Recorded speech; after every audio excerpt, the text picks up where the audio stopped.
Ayan! Papunta na tayo ngayon sa St. Ives. Excited tayo ngayon sa St. Ives. Excited na tayo. Kasi ako rin. Excited na, di ba? Oh, wow! Ayan. Ito na yung ating huling train after 6 hours sa biyahe. Oh my gosh. Sobrang layo niya. Pero tingnan natin, it's worth it naman sa buhay. Okay?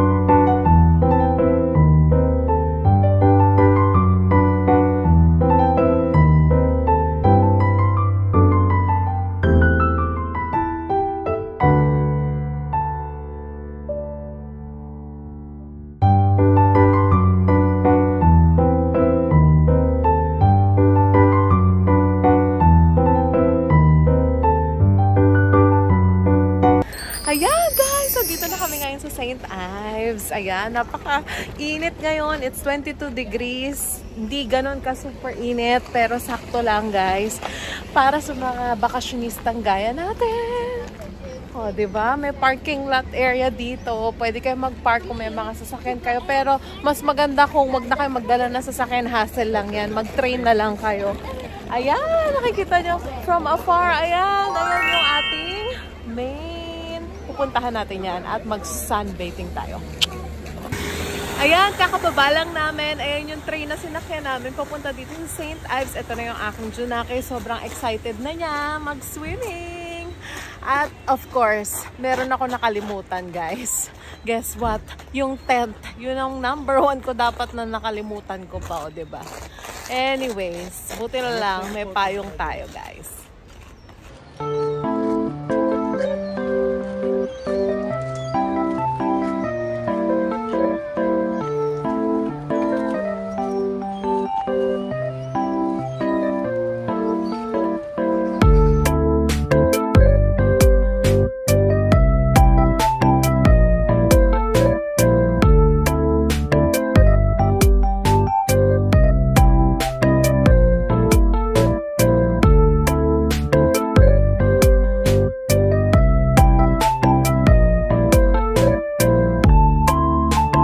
Ayan, from the train, ang bubungad sa atin ay ang Port Mister Beach. Ito yan, tingnan mo naman.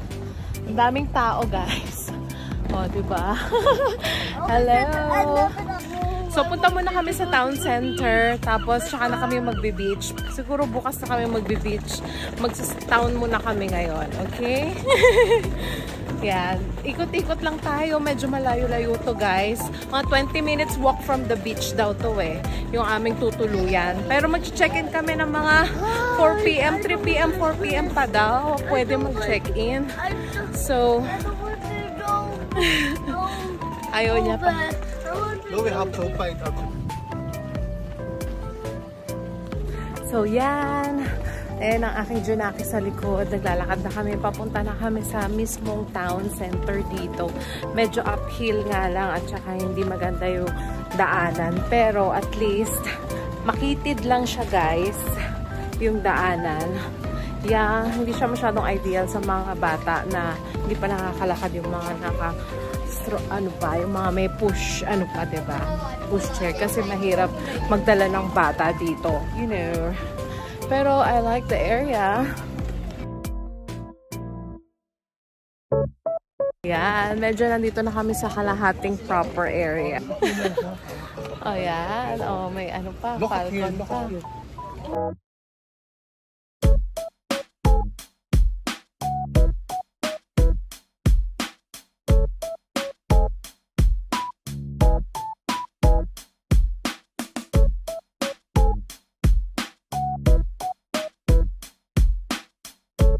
Ayan, naglalakad pa rin kami guys. Pero yan, ang ganda ng scenery, grabe. As in, yung kulay ng beach, sobrang ganda. As in, pero pag dito sa mismong center, medyo mabato nga lang. Pero pag dun sa Portminster Beach, ay grabe. Swak na swak talaga. Grabe, the best. Kaya kayo, pag pumunta kayo dito, huwag nyo kakalimutan yung tent. Dahil nakalimutan ko na ng tent. Yung pinaka-importante guys. Para may palitan kayo ng damit, di ba? Oh.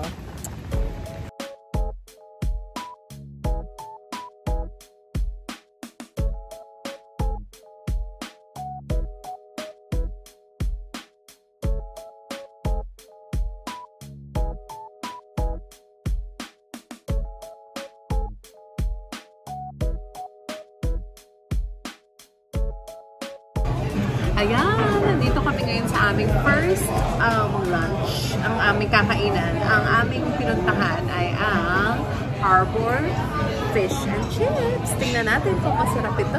Let's try!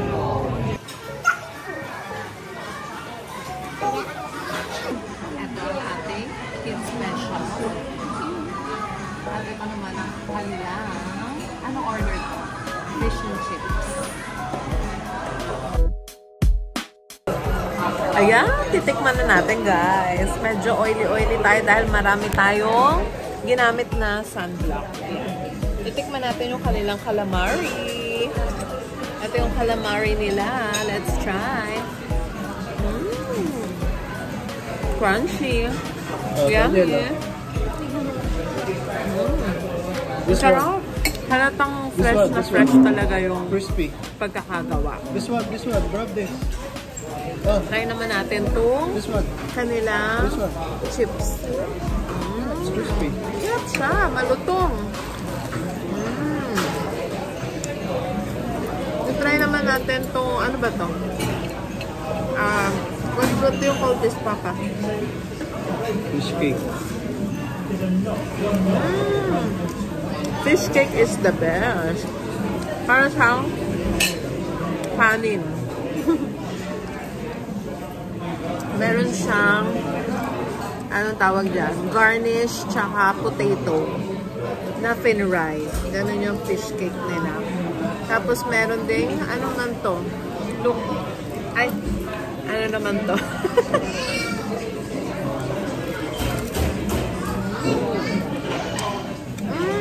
Masarap siya.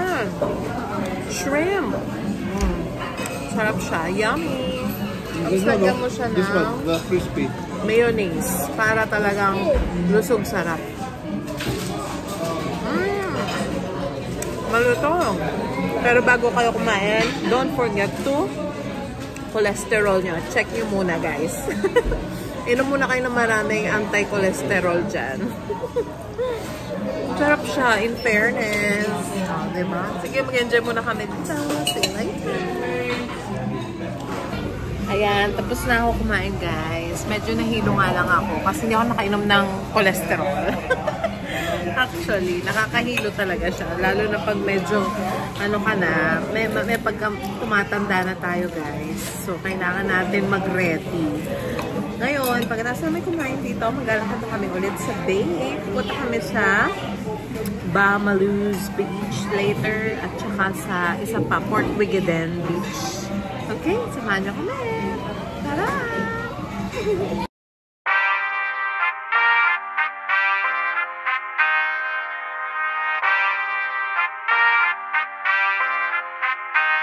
Hello! Nandito kami ngayon sa Harbor and Pool Billiards.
my friend. Wait, ano isa?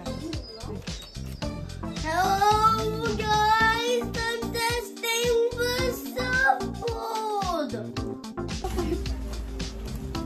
Hello guys. Daniel. Wala na kami Daniel. mag-swimming. Hanapin namin yung Port Wigeden Beach. Nakapasok lang namin sa tabi ko.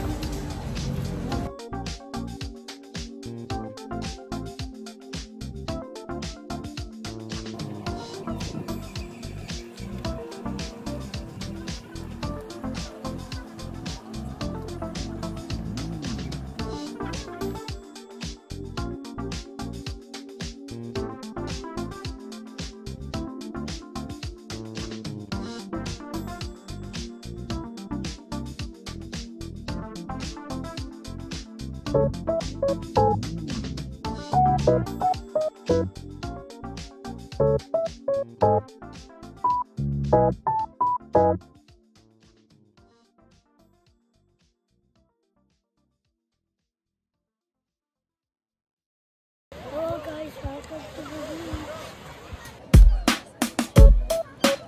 Ayun na yung mag-ama. Nagsuswimming na yung mag-ama. Ayun o. Wala. Lalaro na sila. Nawala na.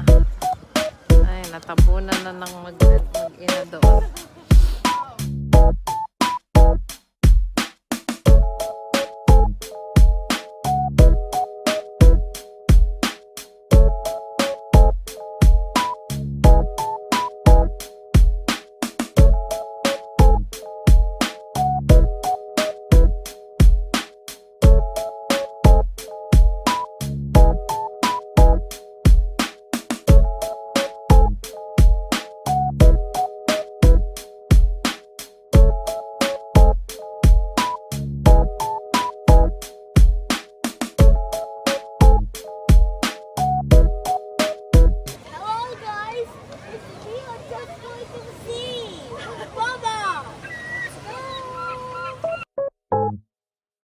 Beach. Hello guys! So, ito Hello guys, welcome to the beach.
Ayan, nandito kami ngayon sa beach, sa Port Wigeden Beach.